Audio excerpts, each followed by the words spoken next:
Congratulations, back up to second, which is most important, but that was a crazy first half. Yeah, very much. Obviously, we made it crazy. We played so well, started the game, being so dominant, so efficient in front of goal, and scored 3 very early goals, and then, they scored 1 immediately after our kick-off. We give a free kick away, score another one, then it's game on, and we have to manage the game. I think we did that really well. We created some other big chances in general. The last 2 away games, they were really tricky against Sporting and West Ham, and scored 10 goals. That's a big one.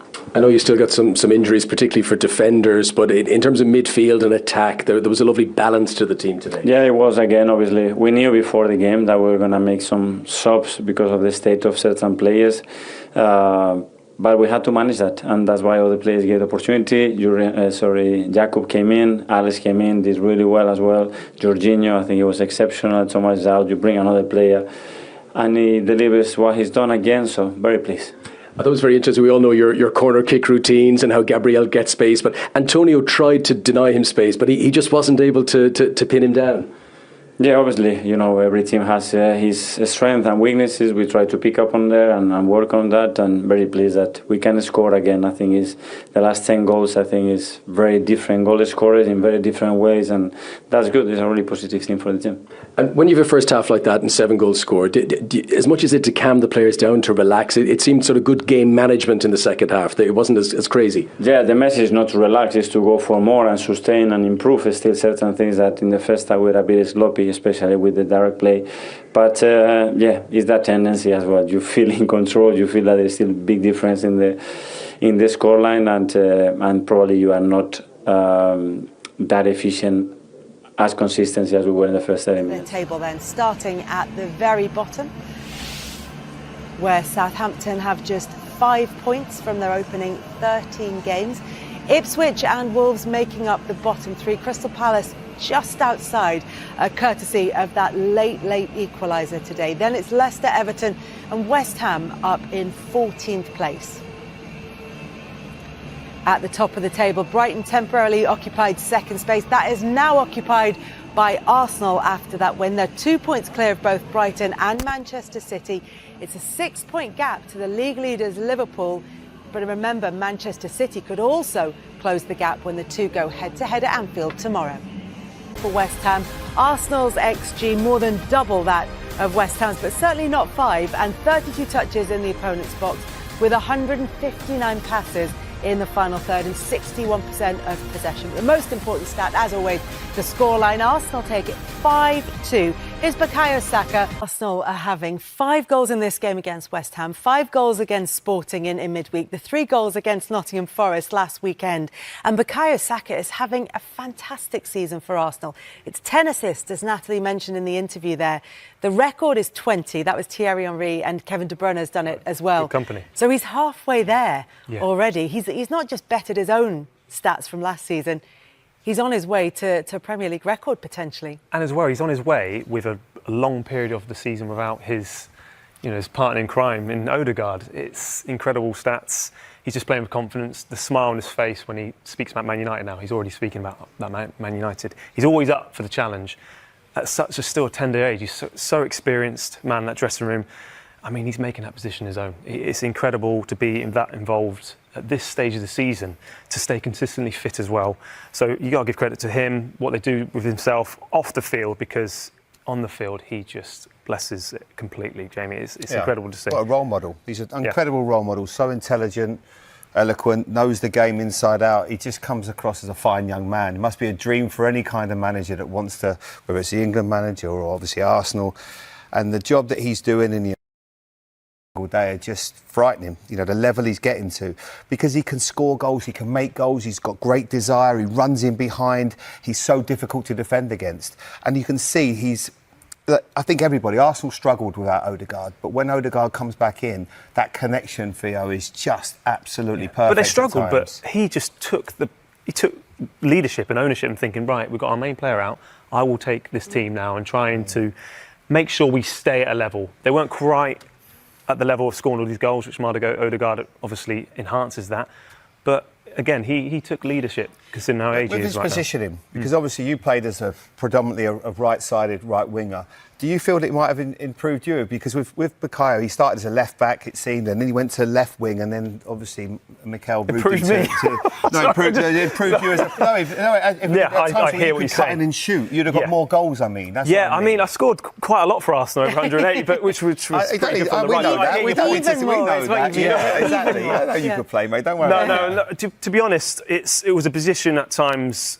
It was, Nasri was out on the left-hand side. We had Olivier Giroud, a different stature of a forward, Ron van Persie. I was used to playing on the right because I loved, like Bukayo there, he loves assists. I did like that as well. I got even more joy out of that at times, to be part of, involved in the goals. But yes, I hear your point. That was a finish I actually really liked, particularly from the left-hand side. I followed Michael Owen and Theo very closely, inside step. And I never played that much on the left, but it was one of those positions where I actually felt I could be up front as well. There was periods when I did, but well done, great performance overall. But how important were those first 35 minutes, because it was such a strong start from Arsenal? Yeah, it was a very, very strong start, and we remember we played similar like this last year, so we knew we wanted to start strong, and we definitely did that. And before I come into your goal, I want to talk about your assists. You reached 10 assists this season, more than last season. How has it been for you to develop this part of your game? Well, I'm just constantly looking to improve and create and score goals for this team. I'm doing that right now, and I'm enjoying my football. I'm playing with confidence, so I want to continue like this. How much have you been enjoying? Because, of course, you're an attacking player. Of course, you prefer to score goals. But how much pleasure are you taking from these assists? Yeah, I'm taking a lot of pleasure. I like to score and create, but the biggest pleasure is winning and getting 3 points on the board. So I'm very happy today. And talking about assists, it was a nice moment when you gave the ball to Odegaard for his penalty, and then he gave it back to you. How was that moment? No, it was nice. Martin's a top player. He's been playing so good since he's come back, and he wanted to take the penalty to score today, and I'm more than happy to give him the ball because he always gives me the ball. So we have a good connection, and like I said, let's just keep this form going. Yes, the connection is on and off the pitch then. Yeah, on and off the pitch, yeah. Of course, it is a priority for you to score goals, but how have you been feeling with the movements the team has been making and the connections, the link-ups back with Odegaard? Yeah, I think definitely the last 3 games we've been back to our best, back to our best way of playing. We're fluid, we're dynamic, and you can see the movements, the rotations, everything looks good. So we need to continue like this. We played 3 good games, but we know in this league it's not enough. We have a big game on Wednesday, Manchester United, so we're going to be ready for that and look to do the same thing. Well done then. You are player of the match. Congratulations, Bukayo. Thank you very much. I'd say a very well-deserved player of the match there. So 10 assists, which was mentioned there in the interview, surpassing his tally for last season, which was 9. Will he be happy with the amount of assists he's notching up? It's all about goals. Spoken like a true striker. All about goals. But he's contributing? Of course, yeah. I mean, he's a forward player, so you're judged on goals and assists. He's contributing, his numbers are high. But I'm sure deep down he'd obviously want to score more goals, of course. You want to score more goals than your assists. But if the team's winning and scoring that many goals, then and you're contributing, like I said, then that's the most important thing. But overall, a quality player, David. Yeah. He is unbelievable. And what you don't see him doing is taking on shots when he knows there's a player in a better position. He always puts the ball across. He's not a greedy. Not selfish. He's not always after the goals, and he might be happy with the assist, but he wants goals, but he knows that when he's in the right position, he will square it to a guy in a better position. So that shows you a quality player. But he seems to be a player, as are all of the players actually, that seem to be just improving and taking it up a level, up a gear every time we see them play, especially in the last 3 games. I think Arsenal's been like that for the last few seasons, to be honest. They've had little blips here and there, which is normal throughout the course of the season, but I think in the main, really, we've seen that with Arsenal where on their day, they can score 5 and 6 goals. Because in the forward areas, they've got so much quality. The way the manager wants to play, his attention to detail, from what you hear, he loves coaching. He spends hours and hours in coaching, his set-piece coaching, so he ticks all the boxes. So you expect them to be like that. So, David, what is the key from your experience of maintaining this level? What's the key to continuing that level of success with the games coming thick and fast, with the Premier League schedule relentless over the Christmas period? Because what they want to do is maintain that high standard. Yeah, and it's keep that momentum going. Hopefully stay away from injuries, you know, and have a full squad to choose from, because that really makes a difference. You know, we're seeing that with Man City, you know, but with Arsenal now, I think the only guy out is Ben White and Tommy Asu as well. You know, so we've still got like a big squad to choose from, you know, and then keep that momentum going. And it's weird because like they'll come off now off the back of this, you know, big win against West Ham. Straight away, thoughts will go straight towards Man United on Wednesday. That's key, isn't it? Well, let's have a look back at the goals. We'll take you back to 1-0, Gabriel. This was a set piece, and this was straight off the training pitch. Yeah, it was really good because it was a funny start. You know, the starting position, they all started at the back post. You can see here. And it's really difficult to pick up, actually. And then there's little blocks and stuff like that. But, you know, and Gabriel just gets a good header there, just directs it into the far corner. But the starting positions were quite... You don't really see that too. You look at Timber there, as he gets that block, and then it allows Gabriel to get onto the ball and gets a free header. Yeah. You know, all that just doesn't happen by chance. No, That's all planned. And they do a lot of set-piece practice at the training ground. And look at that. 28 goals from set pieces since the start of last season. And you would think, actually, that teams would find them out a little bit because they're used to them scoring from set pieces, but they're still managing to deliver at such a high level. The key thing is the quality of the cross that's coming in. Yeah. You've got Declan knocking, you know, like a cross in with pace with his right foot bending it in. You've got Saka on the other side with his left. And it's really hard to defend, you know, and that's why you're getting a lot of the little flicks. And then with Gabriel coming in, timing it perfectly, it's just a header, you know, it's a proper header on goal and it's in. You know, the goalies don't hardly ever move. How, as a goalkeeper, would you deal with that? It's really hard because it's all about reactions, you know, and then there's bodies in front of you, and unless it hits you, you ain't really got a chance because it's so close. That's why you want, obviously, your defenders to make first contact, because when there's so much, I don't think the goalkeeper can do anything. Yeah, well, we talked about Saka. He provided the assist for that, and then for the second goal, which Trossard fired home. Trossard, he's a good player. He's getting more and more chances to start in this Arsenal side as well. Yeah, he is, and this is like what I was talking about earlier, you know, like Odegaard finds him there, and Bukayo could easily shoot there, but he knows that there's two people in a better position, and he just squares it in. Whether he likes his assists, still not having that properly. You know, he'd rather score, but he's a very intelligent football player. But you're right, that's an example of what you were saying. Exactly, he could easily shoot. What would you do, Jermaine? I probably would have shot. No, but this Arsenal, the way Arsenal playing at the minute, it reminds me of the Invincibles when you had that Thierry Henry, Ashley Cole, Robert Perez. When you know on that, they always vacated that left hand side of the pitch and very unselfish. You see a lot of the Arsenal goals back then, where they'll get into positions and players just pass it across the goal and just tap it into an empty net. But it's really unselfish. But I mean, he makes all the right decisions, Saka. Yeah, he does, doesn't he? And then the third goal, well, it was a penalty, and we were happy with the fact that it was given as a penalty. Yeah, the first one or the second one? The first one. First one, yeah. When I first saw it, I thought, oh, he's just, you know, there wasn't a lot of contact on the player, but then when you actually see it slowed down, there's no contact on the ball at all. There's a touch on Saka's left shin, I think it is, and he goes down and that's it, you know, just there, on the left side of his ankle. And yeah, it's a penalty. Do you know what he's really good at? When he's like a 1v1 specialist, you know, like when he gets 1v1, he commits people, and as soon as they move, he just goes past them so easy, but it was definitely a penalty. And obviously Odegaard here, you always fancy him to score. Yeah. And then sure and it was interesting, Saka giving the ball to Odegaard there, which, well... I'm sure it's because of that celebration there. It's that celebration there. The players are too nice these days. No, you wouldn't have done that, would you? Giving your goals away. But what's the reason? Why do you think he did? Is it because Odegaard's just come back from injury? It's his first goal this season? Captain? No, I think it's because he's either just about to have a baby or not. That's not the first time they've done it. No. I remember, was it last season? I think it's not the first time they've done it. And I remember Mikel Arteta coming out and saying it's just something that the players do. If someone fancies the penalty, then... You've got to trust in your teammates. Yeah. We'll talk about Leandro Trossard again now, because he was involved in 4-0 as well. Dave, do you want to talk about this one? I like this. I love this pass. You know, because it's a quick decision. Look, he has a little look up, first ball pass. That's amazing. The defender, like, if you're not going to get it, go with the ball. But then this finish is brilliant because he just lifts it over Fabianski's leg, because Fabianski goes to make a foot save, you know, so he's spreading his leg out and he lifts it. If he hits that along the ground, Fabianski saves that. Yeah.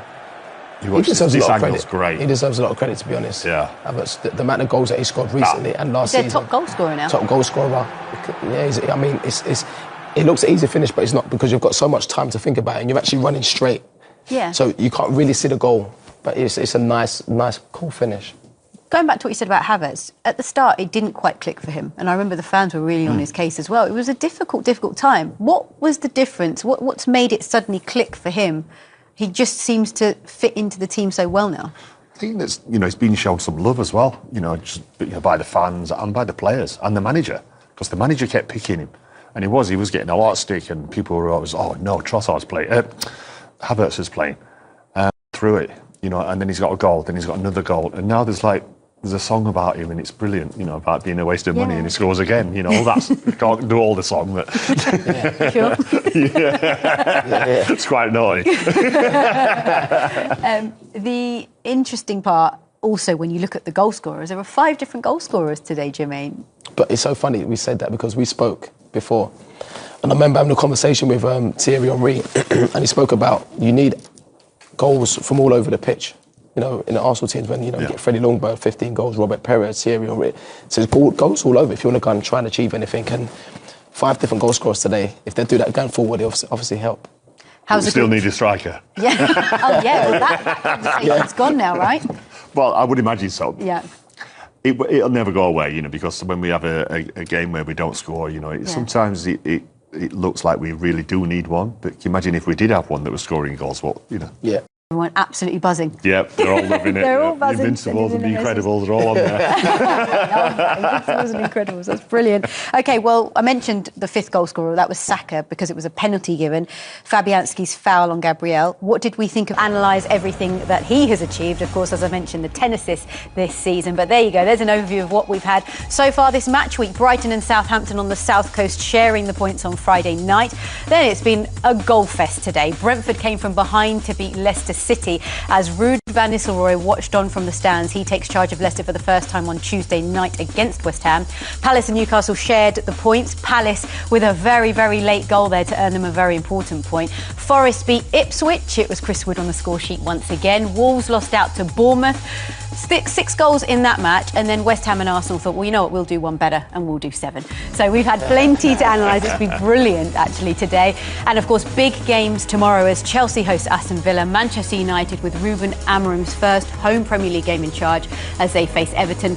Spurs hoping to build on that impressive win over Manchester City as they host Fulham. And then the big one, Liverpool against Manchester City to top off a great weekend of football. What does this all mean for the Premier League table? Let's take you right to the top. And we've just been talking about Arsenal Football Club and the significance of today's win, because it, of course, moves them 6 points off of the top where Liverpool sit. Of course, Liverpool hoping to extend that lead to 9 points should they beat Man City tomorrow. Brighton in 3rd, Man City in 4th, and Chelsea and Forest completing the top 6. Let's take you to the bottom. It was a very difficult day, actually, for those in the bottom. Southampton still bottom of the table. Ipswich are in there. Wolves went into the bottom 3 with Palace picking up that point, so they've climbed out of it. But you can see the points tally the same. It's just they're there on goal difference. Right, there really is plenty to talk about after. 7 goals, 2 penalties. Theo Walcott, Jamie Redknapp, analyse that. Wow, what a game. What a half of football. Arsenal the best at set pieces, and they've also got the best at attacking them. In Gabriel, he just always gets his movement right. He's got desire, he's aggressive, he's brave. The timing's good, the delivery's perfect. You can see him there. Antonio cannot get near him. He's not good enough to mark him. He shouldn't be in this position. Great header, 1-0 up, and they were cruising at that point. Me next, yeah. So second goal here. We've talked about the connections with Saka and Odegaard, and fantastic the fact that they just recognise the space, runs into Saka, and it's a training ground goal. It's like they were playing against mannequins at times here. It comes out to Saka, and you can clearly see what they're trying to do is to link up play. Odegaard always wants to get involved, and not one West Ham player's looking at the ball. Brilliant from Trossard, fantastic, gets his goal. And then we get the first penalty decision, Jamie. Yeah, again, this is Saka at his best. When he does this and he gets at people and he gets in tight spaces, you just have to leave him. You cannot afford to dangle a lazy leg out, which is what Paquetá does. Odegaard and Saka have decided who's going to take it. Odegaard's the man this occasion. Very composed, puts that in with enough pace and whips it into that corner. And they were cruising 3-0. All of a sudden it gets to 4-0. And as well, this is a pass from your days, Jamie, actually, with the left foot, but fantastic. Kilman maybe could do better, but it's a great first touch. Havertz very calm and composed in that position there. when he's got time and space. But obviously Paquetá's missed out on the ball there. Good press from Odegaard, who starts off. Fantastic pass. So Gilman 4-0. should do better there. Yeah, and at 4-0 we think game over, and then suddenly the fight back was on from West Ham. I don't think we thought it particularly with the first of their goals, Jamie. No, but that's a great ball. There's a perfect timing. It's turned into Wan-Bissaka.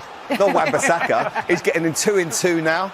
Finishes that really well in that right position. All of a sudden the pressure's off a little bit. Well, OK, we're back in this game. And then this free kick is absolutely wonderful. He can't stop it. It's got whip, dip, it's coming in.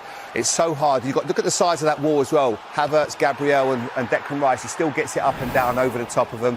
Thinking, right, can we get in at half-time 4-2? They can't. They can't, no. And Arsenal, obviously, Champions League a few weeks ago, they actually didn't get given one of these. And you can see, clearly the goalkeeper is a bit unlucky. I feel like at times there needs to be a good go for the ball, but he's just scraped him, and the referee actually took a long time to actually decide on the penalty. I think it's the reaction that Gary was alluding to there. And this time it's Saka with the penalty. It just keeps them guessing, and it's one of those goalkeepers are never aware.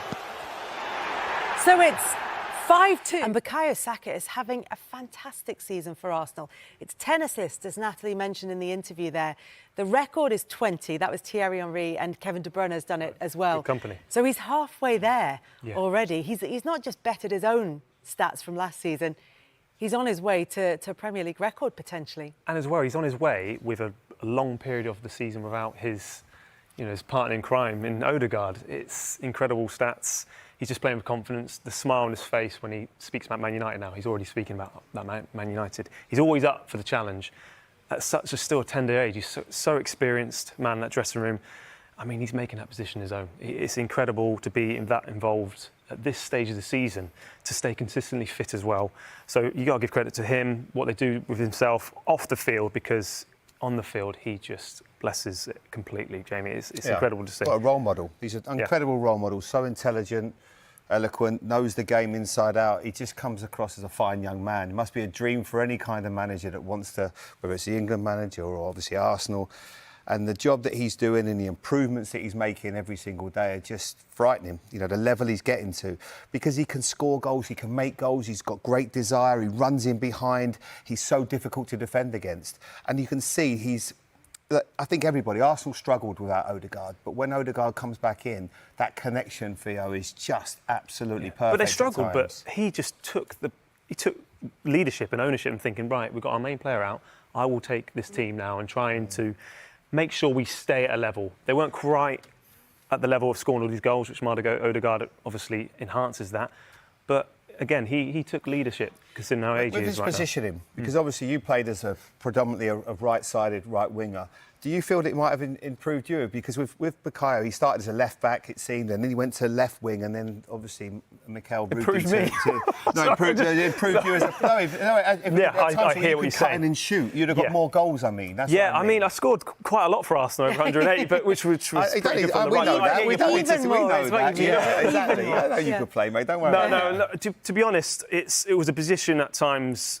It was, Nasri was out on the left-hand side. We had Olivier Giroud, a different stature of forward, Ron van Persie. I was used to playing on the right because I loved, like Bukayo there, he loves assists. I did like that as well. I got even more joy out of that at times, to be part of, involved in the goals. But yes, I hear your point. That was a finish I actually really liked, particularly from the left-hand side. I followed Michael Owen and Theo Henry very closely, inside step. And I never played that much on the left, but it was one of those positions where I actually felt I could be up front as well. There was periods when I did, but he's always been a recognised talent, Bukayo Saka. If I ever have heard any criticism of him, it's been about consistency, about maybe not delivering in the bigger games. It's maybe been about just growing into his role. All of that seems to be coming for him this season, particularly. And as well, just how easy he puts the penalties away. I know maybe Fabianski will be a little bit disappointed in not getting it, but everything that's happened to him in his career up until now, to still be in a position to think, look, that's fine, I can deal with this, it's no problem. Just shows that he's very mature at such a young age still, but very experienced, and that's really, really good to see. He had that bit of adversity, but he comes back from it stronger. And he said now, because some players would have been frightened of taking another penalty again in their life, it hasn't stopped him. And he's a magnificent footballer, and he's a joy to watch. Okay, what's your thoughts on a record equaling first half? Is 7 goals is the most that's been scored in the Premier League first half. Well, I didn't know that, but it tells you that how crazy it was, how efficient both teams were. in front of the goal. It was a spectacular 30 minutes straight away.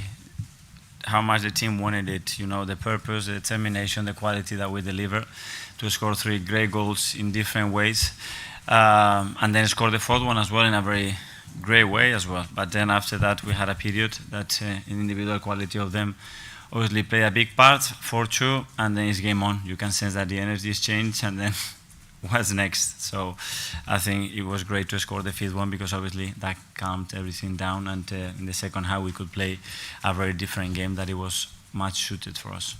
James, CBS. Hi.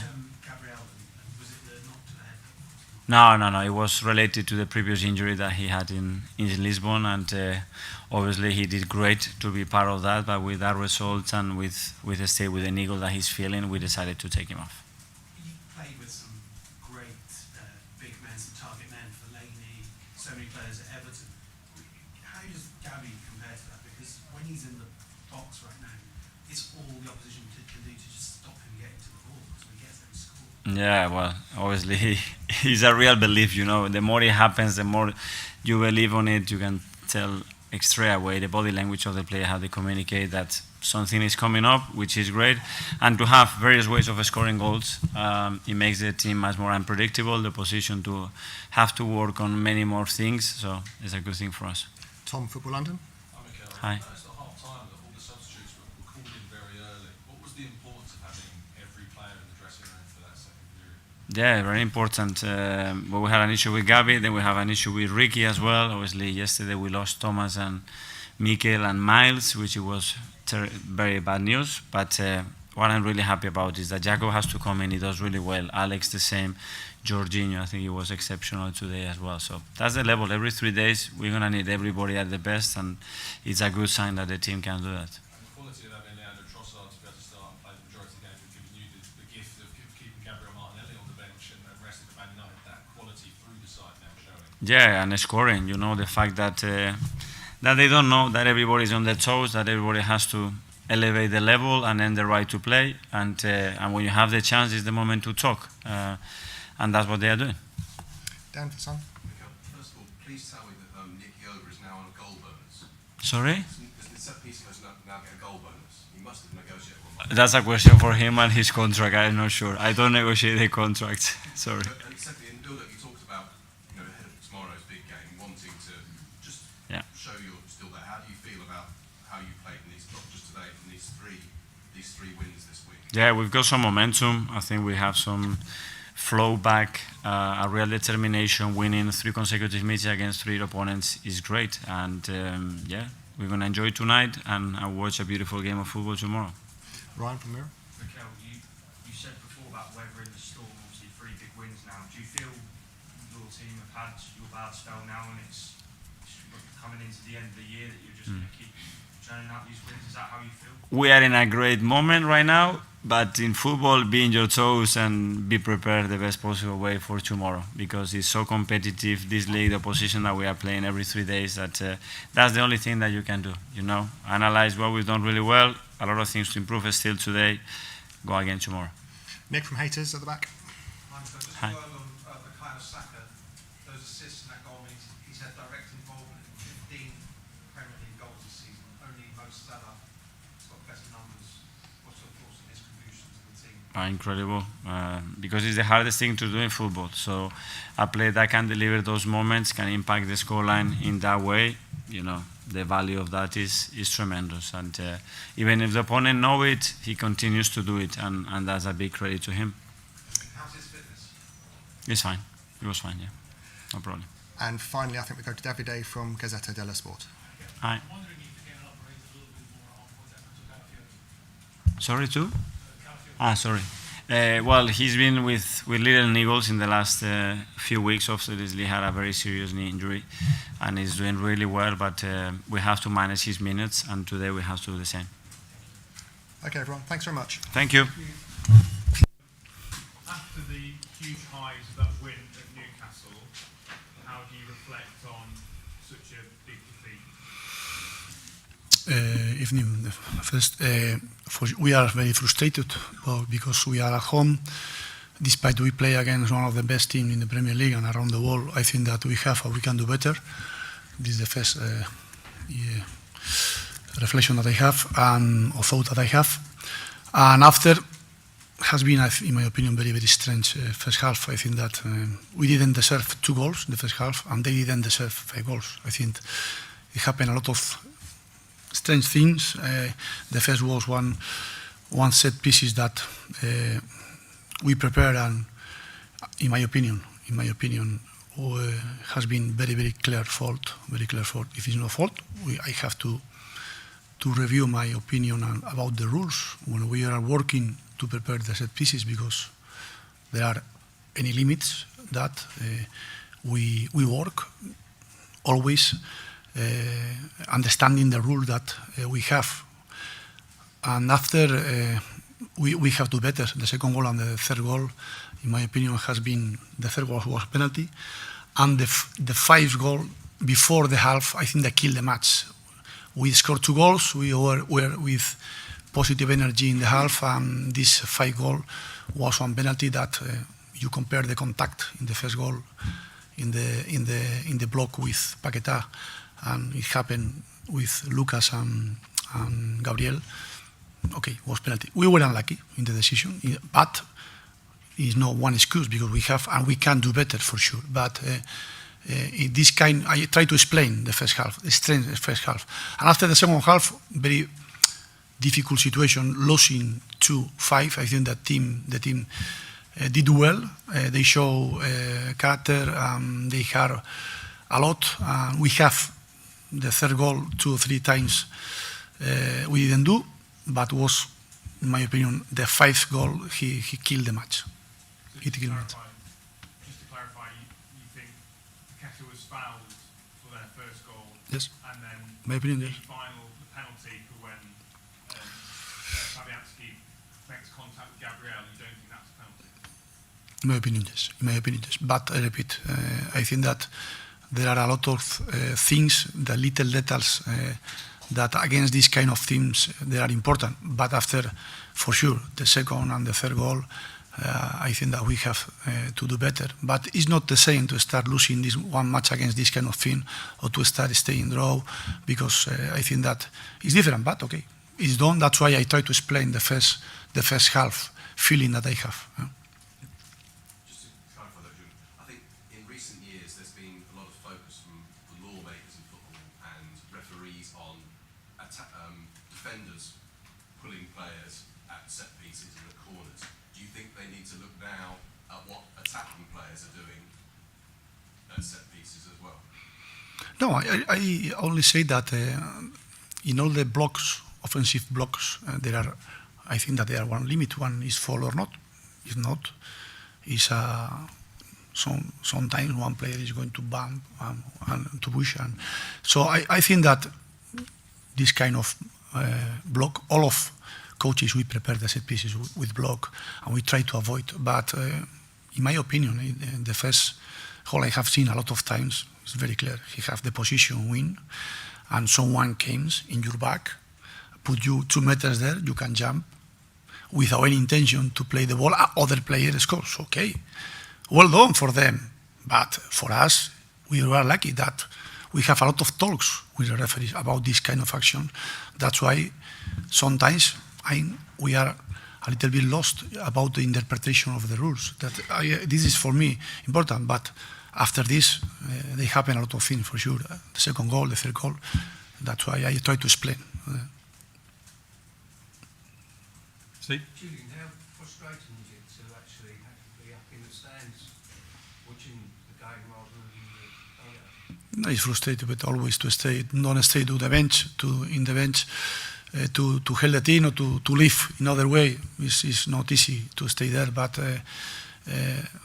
I think that is one situation that I have to accept, because I have 3 yellow cards. And Matic has been tough for me to stay there, and above all with the kind of first half that we have had today. Do you understand why some fans decided to leave the stadium at half time and a bit before half time? It's sure that how I am not going to understand them. Always the support always are right. So we have to accept that this action. I would like that it's still there because maybe if we score the third goal, we have any possibility to stay closer of them. And we, my opinion, my humble opinion, we did well in the second half. It was not easy to play against Arsenal with 3 goals of difference in the second half. And we did well. We have 2 or 3 very clear chances to score. And the team at least show character in one bad moment. It's only to keep the positive things in one loss. Always you have to keep positive things in one loss, and you can improve things when you won against Newcastle. We won, and we have to improve any things and to look forward in the next big challenge that we have is Leicester in 3 days. But today, for sure, I'm happy. I'm trying to explain how is my opinion about the match. Okay, thank you.